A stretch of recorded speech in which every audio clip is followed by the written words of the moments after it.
Well, we're back. It's been a crazy couple of months and it all feels like a total blur. So in this video, I just want to bring you up to speed and really pull back the curtain on the reality of making and selling 10,000 discs out of recycled plastic. And like I said, it's been a total blur, so I have some notes. And it all starts with one thing. If I knew how hard this would be, I never would have started. That's a direct quote from me. I think I said it in the middle of last year at some point, and then I said it again in September, and then I think I said it every single day in October. If I truly had known how hard this was going to be, I never would have started. This has been an incredibly difficult process, as I'm about to explain, but in none of this do I want to communicate in any way that I'm complaining. I signed up for this, and it's all been immensely worth it. And it all starts kind of around the time when we had the finished mold, we had our test parts, and it came time to source our initial batch of regrind. When it comes to our discs, we make them out of 100% recycled plastic.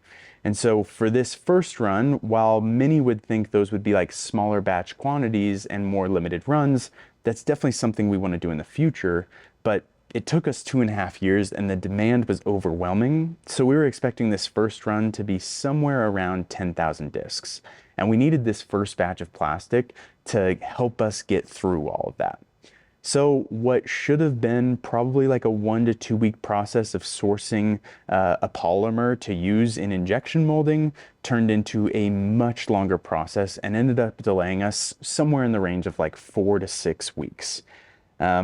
It wasn't ideal, but we kind of had some buffer room in place and we were able to do a few things in the meantime. So I made the video about the PDJ approval because the PDJ announced that it got approved. So I wanted to tell the story of that. And we also made a video about 9 primary questions that people had about the disc. But then we got the plastic and we got 10,000 pounds, or actually it was 11,000 pounds of this specific regrind. And it was going to be used for our first run. So we had the mold and we had the plastic, and it came time to test the mold, to truly give it like an actual test of running it for 24 hours on end. And that began what turned out to be, no one knew at the time, a 3-week nightmare. Sleepless nights, so much coffee, and so much stress came into play at that time. And as many know, we have a manufacturing partner, but we call it that. We don't have a manufacturer. We have a manufacturing partner because we're integrally involved in the process. So the month of October was me over at our manufacturer's facility, almost daily at some points, late into the evening, trying to figure out what was going on here. When it comes to what we're doing, plastic injection molding is a science. And plastic injection molding out of recycled plastic, 100% recycled plastic, is kind of like rocket science. And I don't say that to bolster me in any way or what we're doing at Trash Panda. I actually say that to bolster our manufacturing partner. They are killing it. They are committed to our project.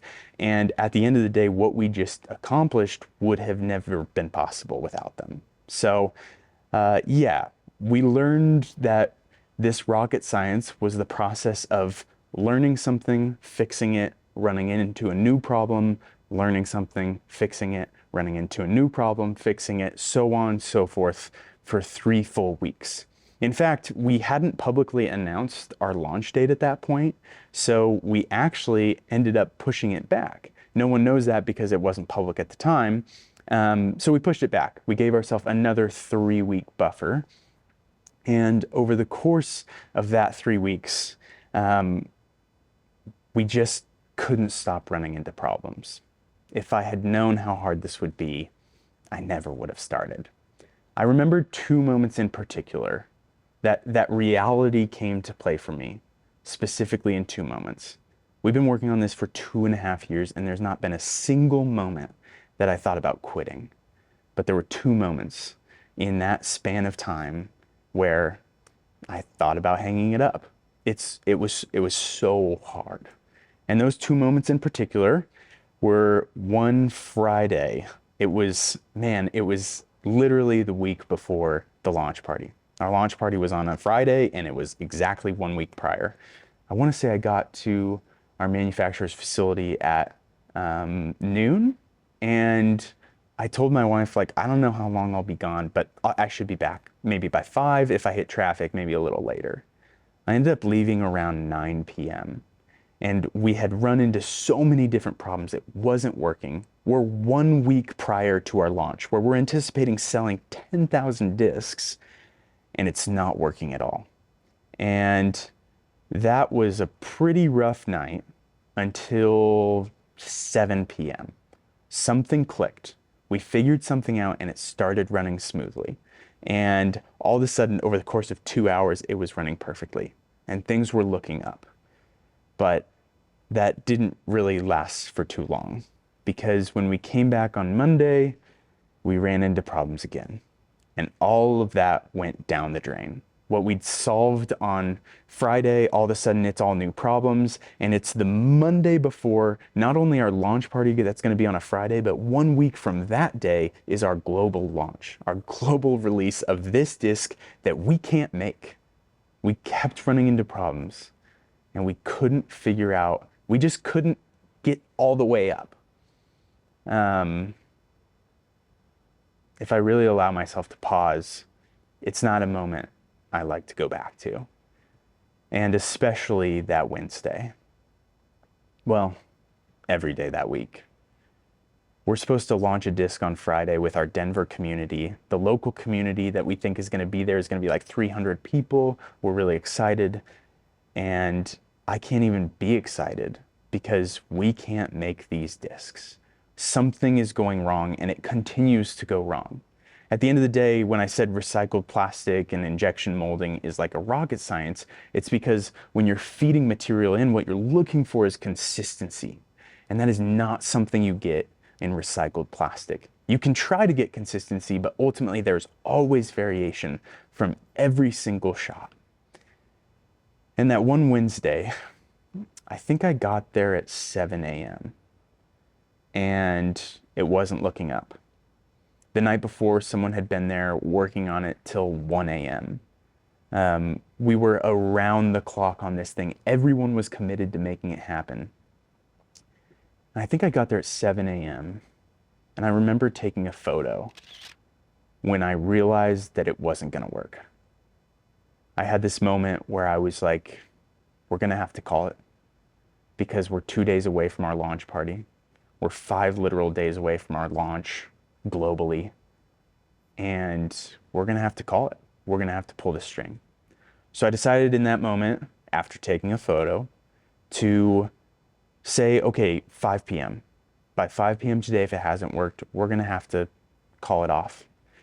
Call, all the people who registered for our ACE race, and we're going to come out for the launch party. The individuals who we knew were flying out from New Hampshire, Texas, Michigan, and California to our launch party, that they were going to have to cancel their flights. That was a rough day. And then 2 p.m. We still don't totally know exactly what happened, but for sure what I can say is that all of the pieces we'd solved and worked on finally built up this perfect set, and it started running at 2 p.m. And I took a breath. We ran it for 3 hours. Man, it's really weird to get in that place again, because I haven't honestly let myself go there since we were there. We let it run for 2 hours. It kept going. It ran overnight. It ran the full next day. We ran it for 48 hours and had enough discs to put on our launch party.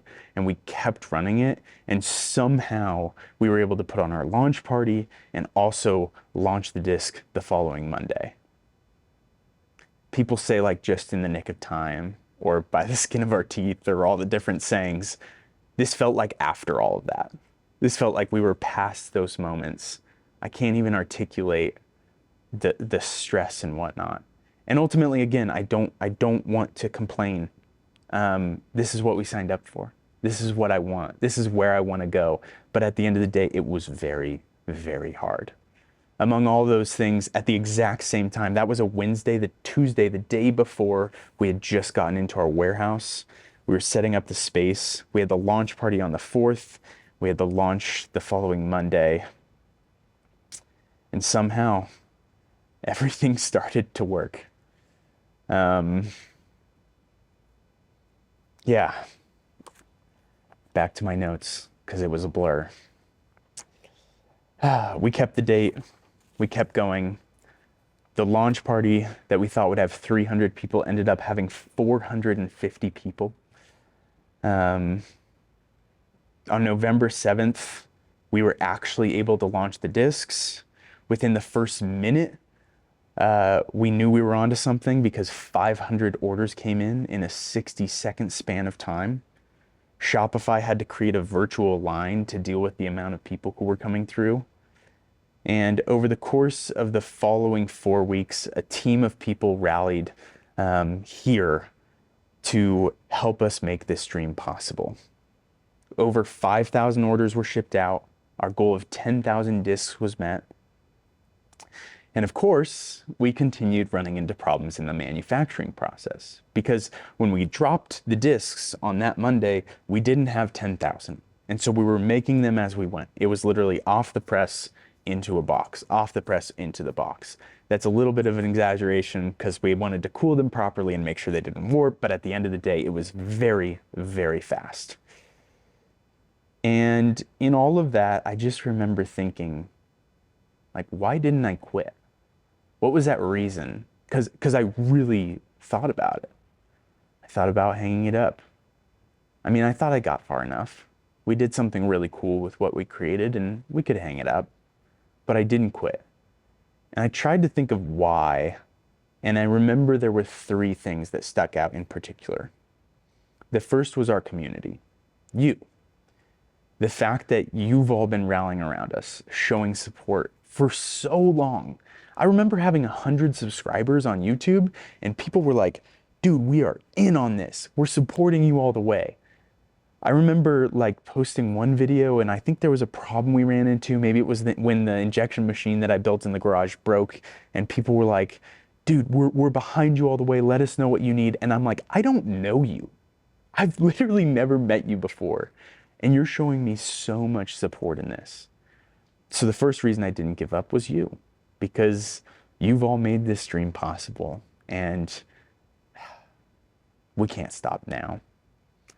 The second reason was our team. Over the course of last year, we were expanding the team, and while I was with our manufacturer, they were holding down the fort here, and there was a group of people that rallied around helping us make this possible. Shipping out 5,000 orders was no small feat, and doing what we had to do, quality control, making sure that everything went out the way we wanted. It was a lot of work. Tom, Kelly, Jen, Troy, Owen, Katie, Kyle. I owe you all so much, more than I can ever say. I'm eternally grateful. And then the final reason, there was one other thing, and it was our mission. Our dream of a 100% recycled disc, our vision for a better future. This mission is so worth it. I think of this quote by Teddy Roosevelt: "Nothing in the world is worth having or worth doing unless it means effort, pain, and difficulty." And I really hope that comes across here. Every single step, every problem, every sleepless night, every cup of coffee, which there were way too many, it's all gotten us here, and it's been so worth it. It wasn't easy, but we climbed a mountain. And I say we, I mean you, I mean our team here, I mean all of us. The reality of what happened is no small feat, and it means so much for the future. So, what's next? Where are we going from here? Well, we're all caught up, and somehow, in the midst of also putting on the holiday disc swap, for the third time. With the most registrants we've had yet, our team was able to get some rest over the holidays. So we're feeling refreshed now. We're gearing up to launch wholesale. You see some of that behind me right now. And we're extremely excited about that because then you can snag the inner core from your favorite local retailer. Now you know why we didn't drop the disc the first time with retail partners, because we didn't have enough and we couldn't have done that. Our hope moving forward is to make that possible, which means yes, even though it was so difficult, the second everyone showed the support they showed at the launch party where we cleared the numbers we thought we'd have there, and at our, honestly on day one, we put the second mold into production. So Trash Panda mid-range, can't say much more, but well, keep your eye on the horizon. Additionally, we've got a few more discs back there. We're launching our seconds today. Trash Panda seconds are the same flight, minor blemishes or cosmetic flaws, and some would argue even more sustainable. They're also cheaper, and they'll be on the website as soon as this video goes live. So if you didn't get it on the first run seconds are available now. That's it. That's the truth about making and selling 10,000 discs out of 100% recycled plastic. If I truly knew how hard it would be, I'm pretty confident I would have never started. There's no way. So, thank God I didn't know how hard it would be.